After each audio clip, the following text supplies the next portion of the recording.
So, future trends in mobility industry. I'm so happy because this is probably going to be the most interesting talk. No, everything is interesting, but this one is specifically. All right, so I want to invite onto the stage our four speakers for today. Rafa Cohen, CTO for Waze. Yeah, you may come. Philip von Huygen, member of the executive board in Porsche. He will tell us which Porsche exactly. Guy Scher, general manager of Via Mobility Israel. And Arkady Volozh, founder and CEO of Yandex, who will also open this session. Arkady, you can already come here. So what do we do? I just open? Yeah. Maybe a couple of words? No? Okay. Go ahead. Or maybe I should sing, yeah. Okay. Well, we all have several minutes for introduction, so I decided to use these several minutes to briefly introduce what relationship Yandex has with mobility. And when you try to explain what Yandex is, and when you're abroad, when you're not in Russia and the former Soviet Union, you always tend to say, well, we are like Google, but in Russia. Or we are like Uber, but in Russia. Or we are like Waze, but in Russia. Or we are like Zipcar, car sharing in Russia, and so on. We have plenty of services in mobility, and these are real services which are in use by hundreds of millions of users. But today I would like to talk about my passion. Recent passion is self-driving, because I think this is the main game changer in the coming years. And briefly, what we do there, we really provide taxi service in a couple of areas already today, completely self-driving. I think this is the first, we're the first in Europe at least. Last August, we launched the first taxi service when you can use a taxi app, our regular taxi app, like Yango here in Israel. It's also ours, by the way. And a car without any driver at the wheel comes. There is just a safety driver on the passenger seat on the right. And you take a seat, you go from point A to point B, then you leave the car, shut the door, and the car goes. This is a reality in Russia, in Tatarstan, and in Skolkovo, a small campus near Moscow. Innovation cities, so-called, with small population of just 4,000 people, mostly scientists, but it works. It works today. We already have more than 4,000 rides, and it's growing. On top of it, we have self-driving cars on public roads, which are in Russia, in the US, and here in Israel. And I will talk about it. This is actually how it all looked like. We started 2 years ago. In December of 2017, you could see such a car on Moscow Street. Then we had the big long-distance ride, self-driving ride to Tatarstan, launched the service in Innopolis. This is how it works there today. Then the same was in Skolkovo. It was last year. Then in January, we continued riding in Russia in snow, but in Las Vegas, there was no snow, of course, and it's much, much easier to launch a service there. We had self-driving rides during CES show in January, in Las Vegas last January. I think, Dror, you were there, maybe? Yeah, actually, I was driving. I was riding in one of those cars in Vegas. Great experience. Yeah, so no driver no even safety driver, just safety engineer on the passenger seat, nobody at the wheel, regular Las Vegas streets. It took us 2 weeks to launch a car there, and we were there. But 2 words about how it works. It's a regular Toyota Prius or Hyundai Sonata or other car which we retrofit. We take a car, it's actually a second-hand car, on the market, like we did here in Israel. We put a couple of NVIDIA computer boards in the trunk where the spare wheel used to be. So the trunk is still available for the luggage. We put 4 lidars on the top, on the sides, and in front. We put 6 radars and 6 video cameras, just regular $200 cameras. And that's it. And the software, of course. And the car may drive itself. Actually, we're doing not self-driving car, it's a regular car. We retrofit a car, and what we do a driver. We do self-driving driver. To do this, there are 4 basic tasks. All the specialists know about it. You need to understand where the car is located. And usually people think that we're using GPS or 5G to locate the car. No, we don't use it. We're just a regular, like us humans. We never use GPS or 5G to understand where we are driving. We somehow look around and understand this is this building, this is this tree, I'm here on this intersection. The car does exactly the same. Then we need to understand what's around us, where is the car, where is the pedestrian, where is the bicycle. It's perception, we understand it, recognize everything around us. Then the most complicated task is to predict what's going to happen in the next second, how the car next to you will drive, how the pedestrian, will it cross the street or not. Especially here in Israel, what's going to happen with this 2-wheeled scooter or a bicycle, because half time they're pedestrians, half time they're cars. You don't know. The last thing is to plan your trip. You need to understand, to tell the car where to go, from point A to point B, from this lane to that lane, to turn right here, to turn right there, left there. And this is basically 4 basic tasks, and if you perform them well, you have a driver. And as I said, we are on the real streets. We have the only permit for public roads in Israel now. We do a lot of real rides. And this is how we came to Israel last year. So we drove in Russia, we drove in USA, and we came here. This is a real car. We have several of them now. Driving real Tel Aviv streets. We started, the first permission we've got was northern Tel Aviv with streets which are, well, more looking like streets. And of course, it's much easier to drive when you have several lanes, you have clearly marked signs, the traffic lights, or when you go on Ayalon. And so Ramat Aviv, Ayalon is a relatively simple area to be trained. If you can experience it on yourself. If you just got the driver license, of course, it's much easier for you to drive there than to drive here near Jaffa. The regulation requires us to have a safety driver, so we cannot put him on the passenger seat by regulation. But he doesn't touch anything, at least until something happens.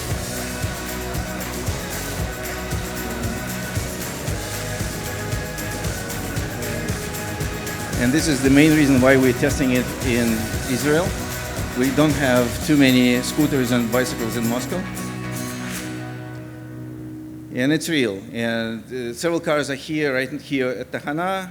Anybody who wants to ride, we have a booth here. You can register and maybe have a ride around here, a small ride around Kaufman and Tahana in this part of the city, which is much more challenging than the north part of the city.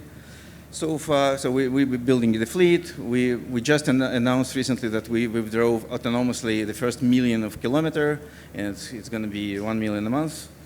We're building a fleet, that's it. We're building a fleet. We're going to have 100 of these cars on the streets by the end of this year. 10 of them will be here in Tel Aviv. 50 are already driving the streets, real streets of Moscow. And we're building a fleet of 1,000 cars. Thanks.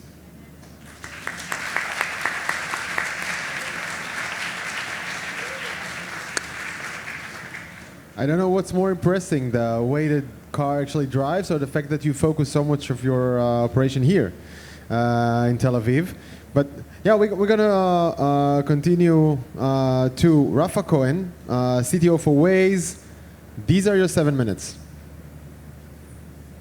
Oh, you know what? I need to tell you something. You know what? I need to tell you. I was not driving this driverless car in Vegas, and actually, just to tease the guys from Yandex, I entered the car with a full bag loaded with stuff to do while not driving. So I was sitting at the driver's seat, and I was reading a book, and then I was shaving, and then I put powder on myself, because this is what we at the TV do.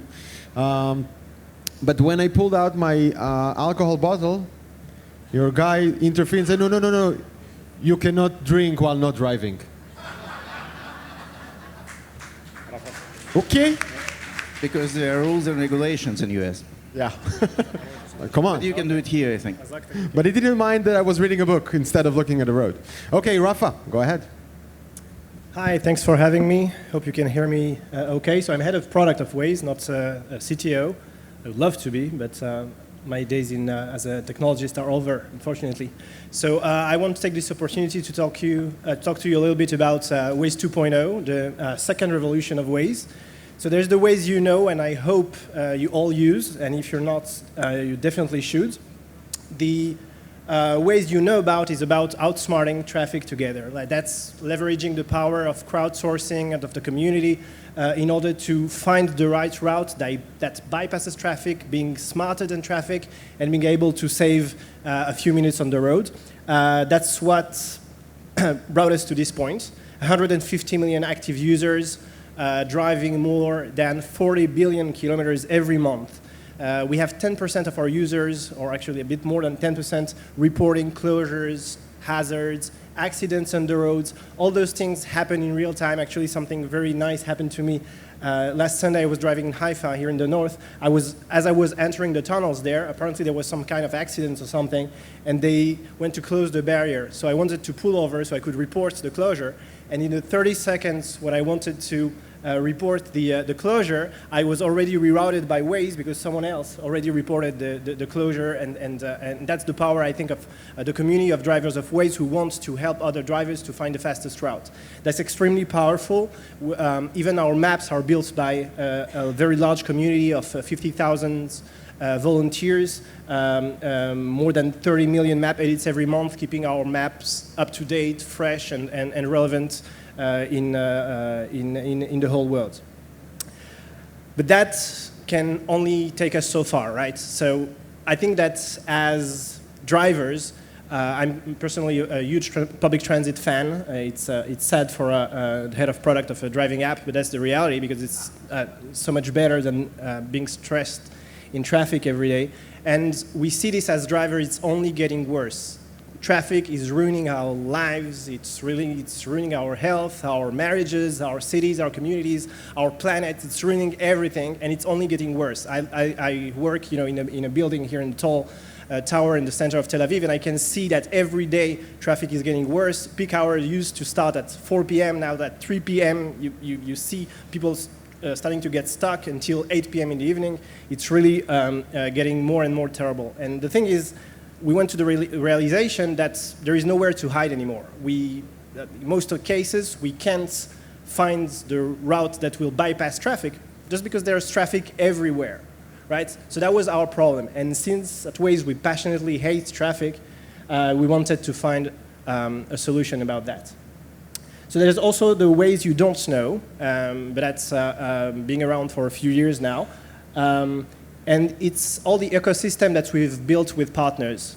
We have the Waze for broadcasters, allowing broadcasters on TV or on radio to deliver traffic news for people who don't have smartphones or who don't drive with the smartphones. That's super important, so they can also benefit from the real-time information from other Waze drivers. We have the Connected Citizens program where Waze share anonymized and aggregated data with the transport authorities, municipalities, or private sectors to allow them to build better mobility services.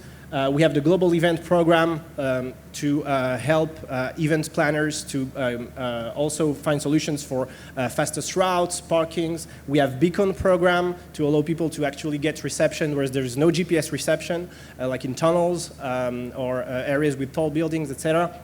All those things have built a very large and strong ecosystem with Waze, not for profit, but that can, the profit here is really a better mobility services for everyone.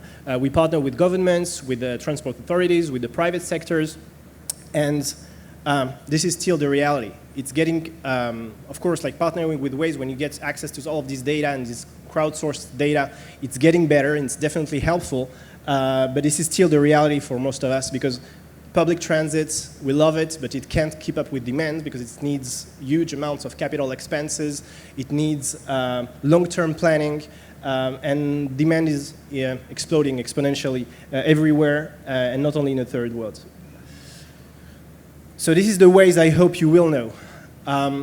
The first time I thought about carpool was about 5 years ago. I used to commute from Ra'anana, which is a town maybe 10 miles from here, from Tel Aviv. And I used to, every day I would sit in traffic for more than 1 hour and surrounded by drivers coming from the same place, getting to the same place. And what a market failure, right? It's mind-blowing that we're all creating this problem that it's in our hands to solve. There is just this barrier of information between us that someone has to break. Just, here is your neighbor, you're going to the same place, just share this real estate that is your car so we can all cruise through traffic. That's all it takes. It's really a very simple, in terms of algorithms, a very simple problem to solve. Of course, psychologically, culturally, there are huge barriers, but I think we can overcome them.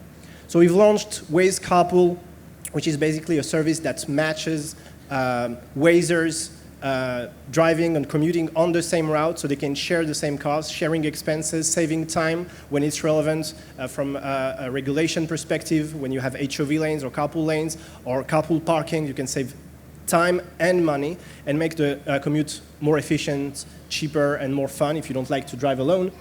But ultimately, we believe that if it becomes a significant share of the traffic, we can even eliminate traffic altogether. So we've launched in the US, in LATAM, Mexico and Brazil, and in Israel, which is our pilot area.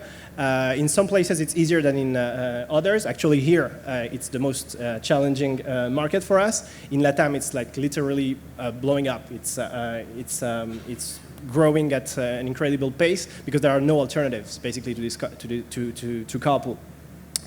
But ultimately, what we're trying to do is making our vision evolve and taking to the next step. We understand that we can't, in most cases, beat traffic anymore because traffic is everywhere. So instead of trying to outsmart traffic together, we are now trying to eliminate traffic altogether.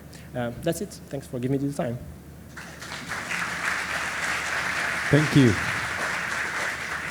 Thank you, Rafa. Just to open our eyes for the discussion for later, is there anybody here in this beautiful audience who is not using Waze?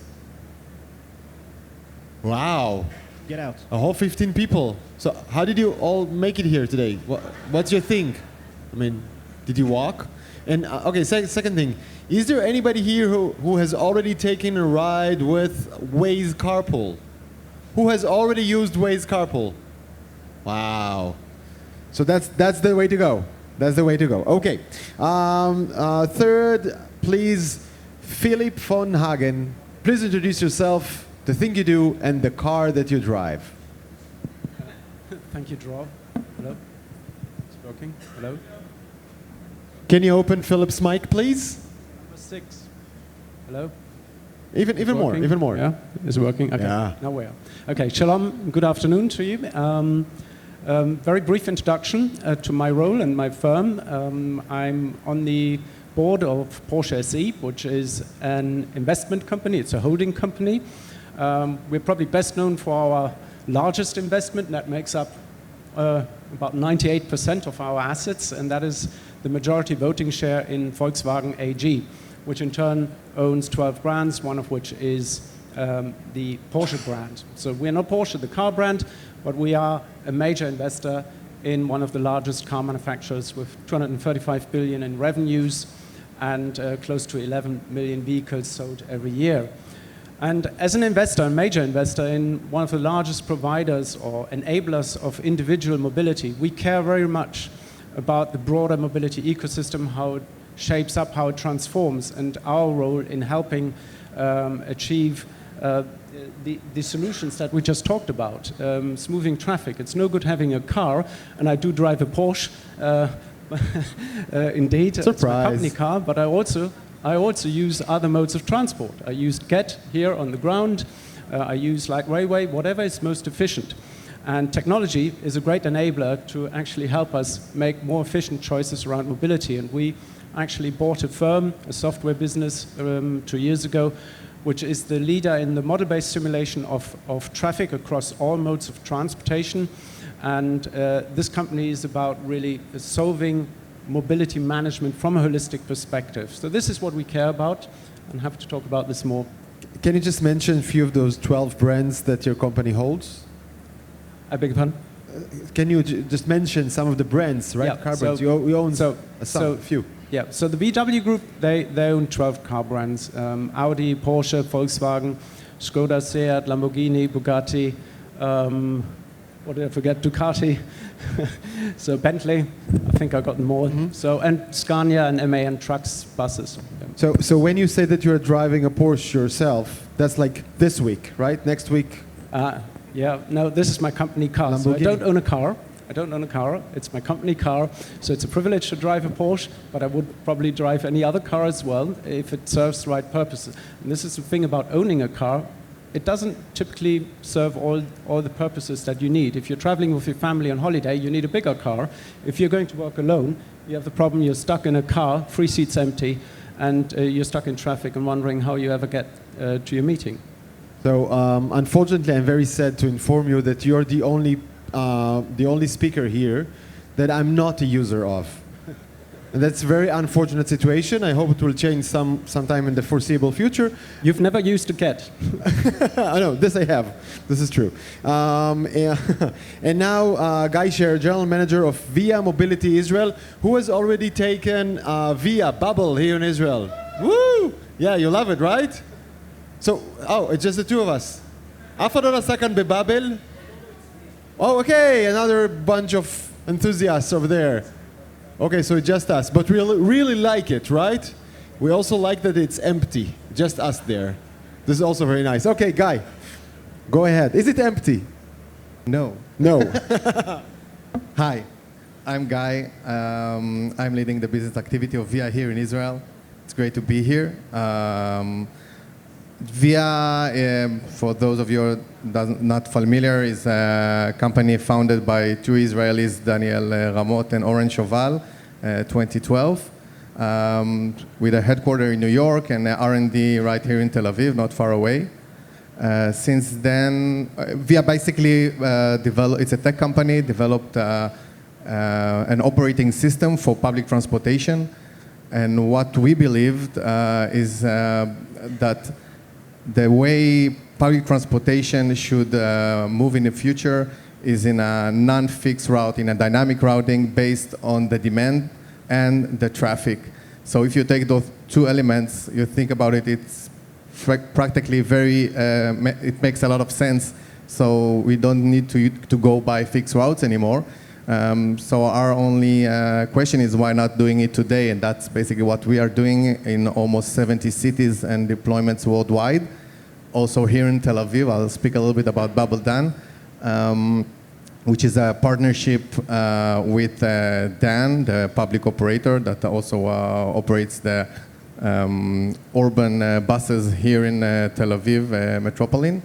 And it's an initiative by the regulator, by the Ministry of Transportation and Ministry of Finance, which is also something that we are very proud of. We have lots of partnerships with regulators worldwide because what we have been seeing, talking about mobility trends, already entering on the topic, is that a lot of regulators seeing the potential in shared mobility and shared rides and bringing the technology, the smart technology into that area and making the bus smarter or more people moving from A to B on the same mean of transportation.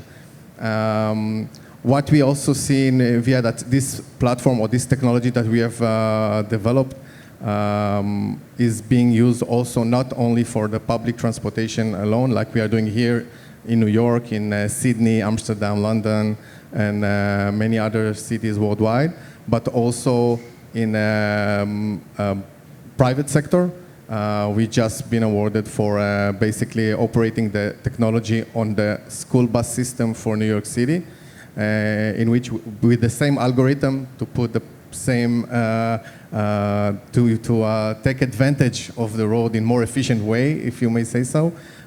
We will be able to make a very transparent system and create apps both to the children or the students that are taking the school bus, those yellow buses, and also for their parents. And this change or this entry that we are very proud of, and we can see that a lot of regulators and other education departments worldwide see this potential in this kind of bringing this technology into the old system of these buses. As to your question about emptiness, so we are just started the pilot together, as I mentioned, with Dan. We are stepping up already without marketing to a very impressive market adaptation. And hopefully we will finish the pilot level within a few weeks, and then we'll start in full gear. But we really see and that people are willing, when you have a good product or a good solution, to leave their private car at home, or maybe not even. We encounter that in almost every place we are working, that people are operating, that people are willing to use this mean of transportation when it's comfortable, when it's effective, when it brings you the added value of not using your car and perhaps even going in routes that are allowed only to public transportation. We see that added value, and people are really willing to use to leave their private car at home or not use it at all.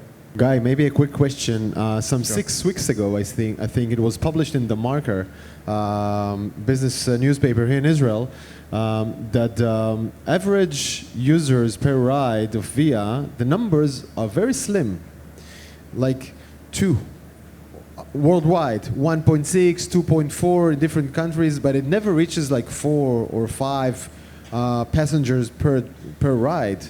Which makes it like a super nice idea. It's super nice, really. Real-time, self-improving, optimized routes for shared mobility. But in practicality, maybe there's a flaw. So, of course, I cannot share the data or the numbers of Bubble right now because of the. Of course you can. It's a pilot of the Ministry of Transportation. Just tell us. See, if I had another title of Ministry of Transportation, I would gladly share that with you. But I can tell you from our operations what we see. For example, in Australia, we have participated in pilots, also governmental, that ended last April. There they were divided New South Wales to 10 different pilot zones. And 5 companies, including us, participated, and we participated in 2 of those zones together with Keolis, one of the biggest public operators. And what we saw there, after a year of a pilot, that we got the first and second places in ridership and utilization in the numbers much higher. We got to 4 and 5 people on the same vehicle with the same algorithm, with the same technology. So after 4 months here in Tel Aviv, almost 5 months, we are quite sure, and we see how the public here reacts to Bubble. As you mentioned, it's a great service, and we are not, Dan at least, are not investing too much in publicity because they want to finish the pilot level. But soon, when we start the campaign, I'm sure that a lot of people will adopt it because it works, and it works well. I agree that it has a beauty in it, a beauty which is both mathematical and from a human perspective. And only for that, I wish it would succeed. Thank you. Also, the car is great. But I want to get back to you, Arkady.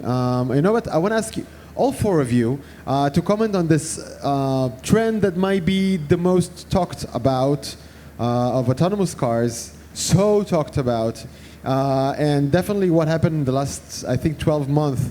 That we were taught that hold our expectations, it's not going to happen so soon. Of course, all the companies have raised the money. Okay. Already. No, so I want to start this conversation with a bet. When do you think every citizen, you get to choose the country, but here or New York or in Berlin or UK, could just easily pick a robo car and get a ride with no driver? Give me a year. Everywhere? I mean, to drive anywhere? More than Anyone? like around the Tachana. Which is respectable. Super. it will come gradually. First, you will be able to go from some areas to other areas. And actually, it happens already now. Okay. Then you will be able to travel simple cities or towns with, I don't know, campuses, university towns, something which is obvious to drive. And Greater Tel Aviv, for example, which is a very simple city. And this will be maybe the last one. Give me a year. But I think that in several years it will be driving even the towns, cities like Tel Aviv or Moscow. 2025? No, I think it's several years. Several years, okay. I hope it will be a shared one.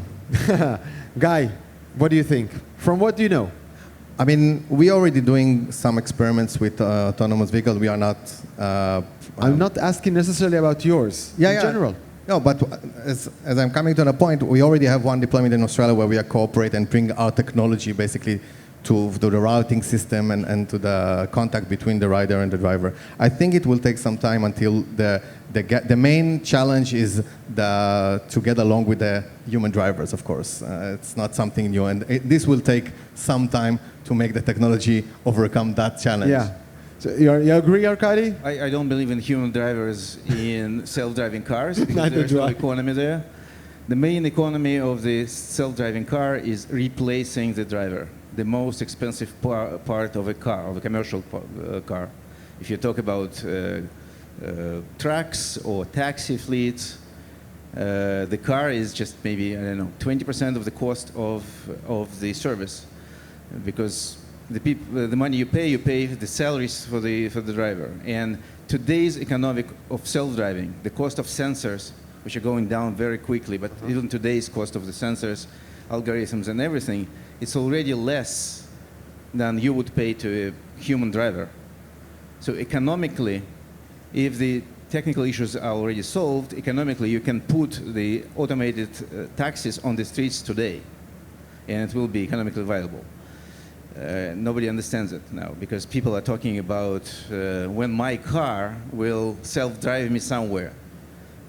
It's not a purpose. Maybe it will come also, maybe in 5 years, 10 years. But this is not a purpose. The main purpose is to replace human drivers in commercial fleets. That's the first thing.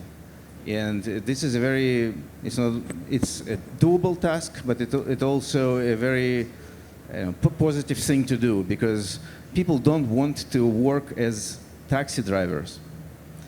Nobody here wants to be a taxi driver because it's a hard work, dull work, and because it's dull, it's easily automatable.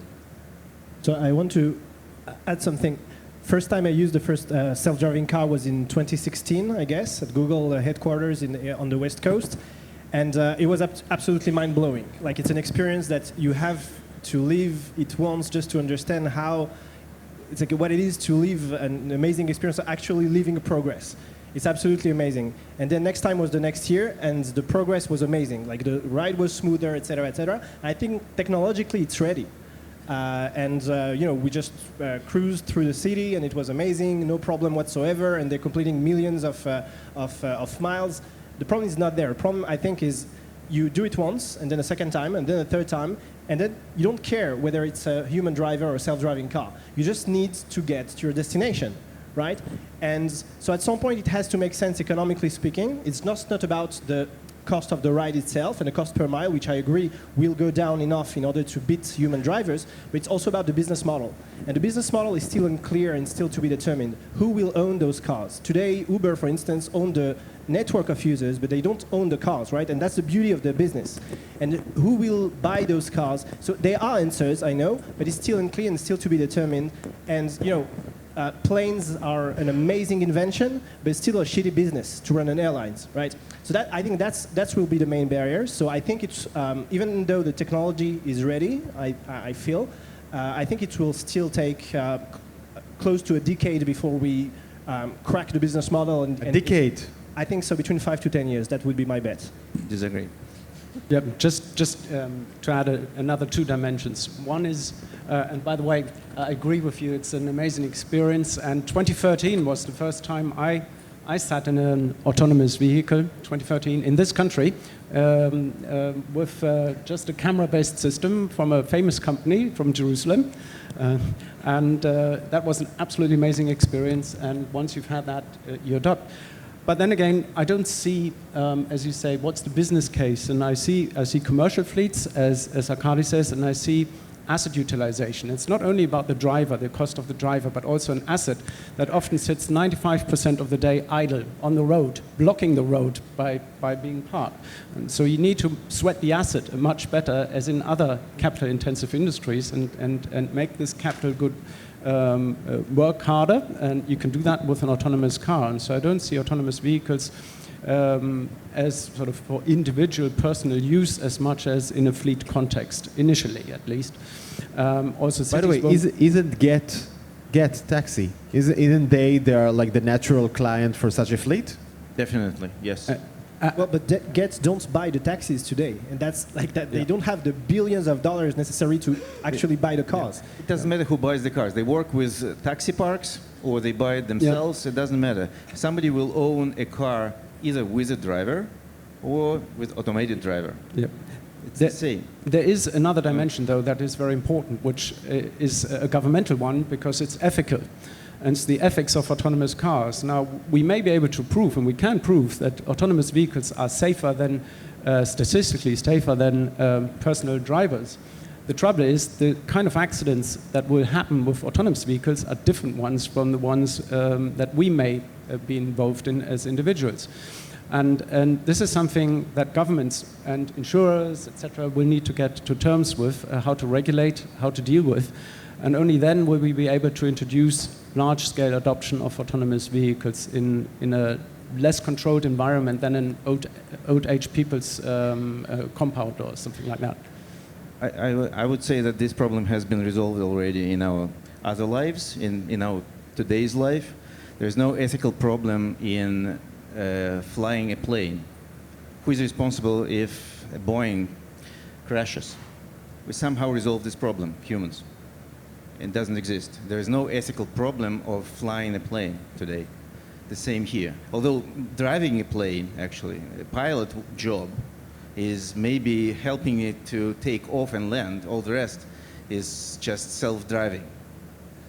The same in the shipping industry. It's 90% self-driving already.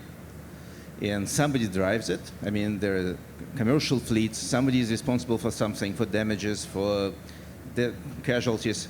Solvable. It's solvable. The problem is already solved. Okay, so here's transferred to this industry. So here's another problem that might rise. You're probably all aware of the Uber effect on congestion, right?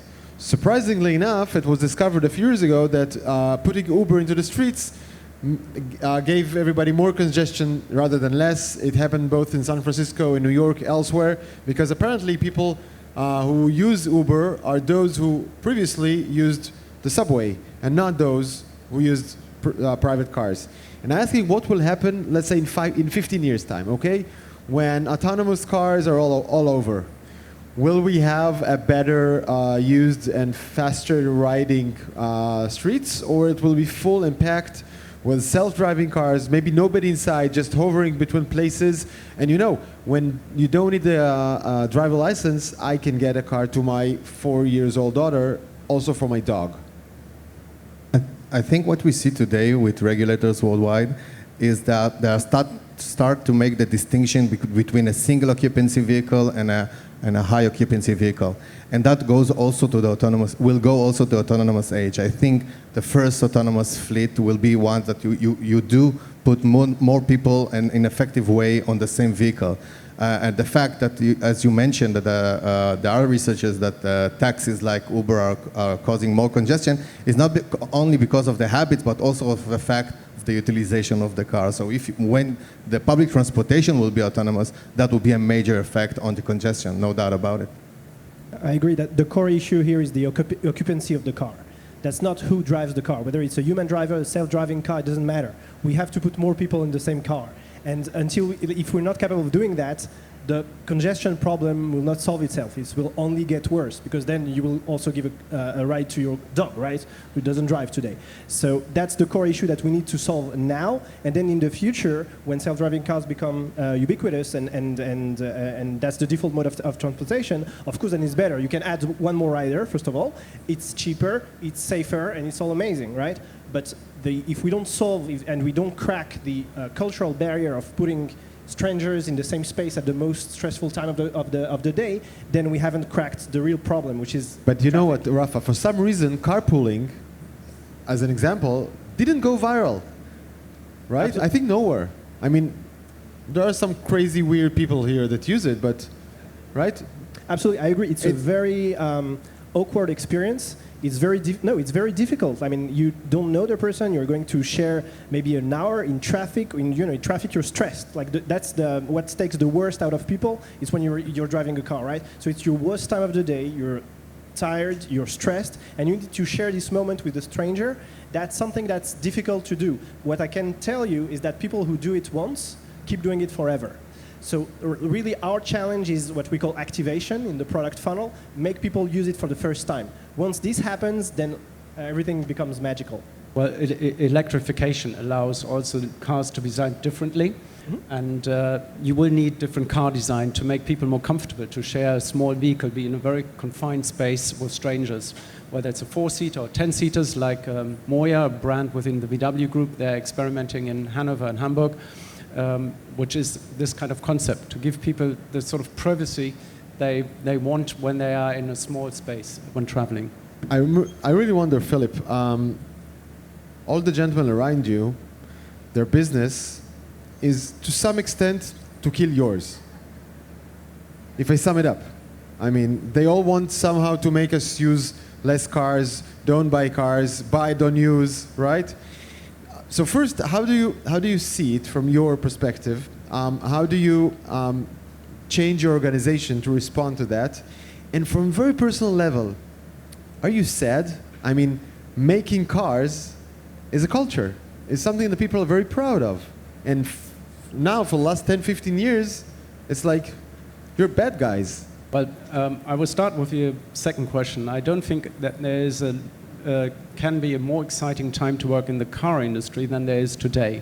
The opportunities are tremendous, the resources are there, and the willingness is there to also make the most of it. And let's not forget, when it comes to mobility and transportation, the actual fulfillment doesn't happen on your smartphone. You still need to get from A to B, and until we can get beamed, as in Star Trek, to our destination, we will need a hardware that is reliable, durable, that will take us from A to B. And this is a skill that is not very easy to perfect, especially as you increase the utilization of vehicles with sharing, for instance, or pooling for that matter. The hardware needs to perform under very, very demanding conditions. And so it's an exciting time to be in. And of course, as in any other industry, there's always new innovative businesses popping up around established business, trying to innovate and maybe disrupt. We will see where we end up, but the VW Group is open for innovation, and you often need innovative companies to work with, and there's collaboration. At some point, also a startup may want to get acquired.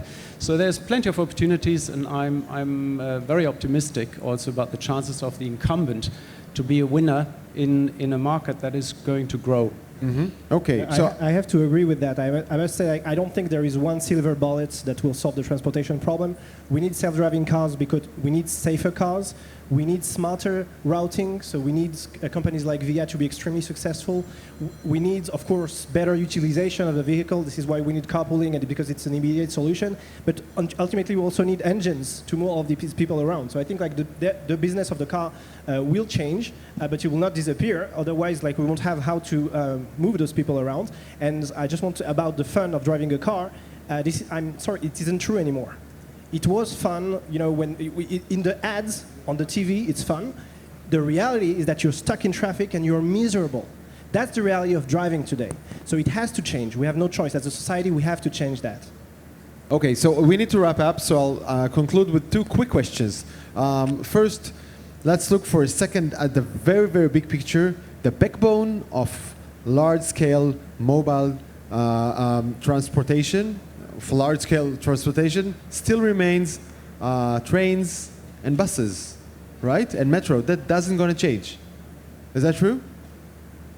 Yeah, I think Yeah. it's true. So And that I hope stays. it only increases. Okay, and the second question is, in Vegas in January, I saw more than one, flying cars. Okay, now Boeing is working on one, Airbus is working on one. There are loads of serious companies that are making flying cars.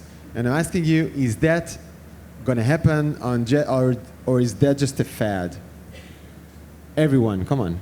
My boss has invested in a company like that, so I can't answer. Sorry. No, Of course you can. Just say what you think. Let's do first self-driving cars first, and then we'll see. That's fair. Yeah, it's going to happen. It's real, but it will remain a niche market. You won't see the sky cluttered with flying cars, but it will happen, and good progress is being made in this area. For the few and super rich people, perhaps, right?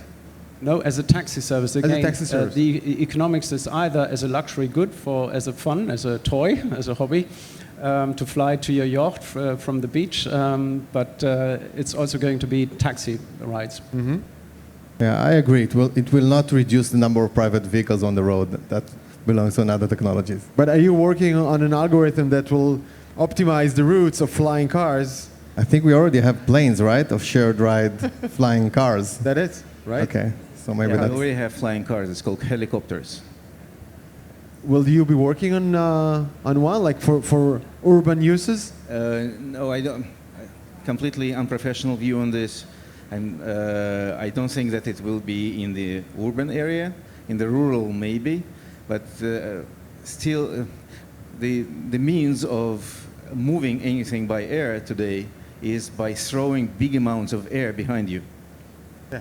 And while drones, helicopters, planes, it's all the same principle. And while the principle is there, I don't think you can use it seriously in the city, because just imagine hundreds of thousands of those. The air, I don't know. That's comforting. That's comforting. Okay, I wanted to thank you all so much for this profound and fun conversation. Thank you. Arkady Volozh from Yandex, Guy from VIA Israel, Philip from Porsche, and Rafa from Waze. Thank you so much. Thank you, Drew. Thank you. Let me play among the stars. Let me see what spring is like on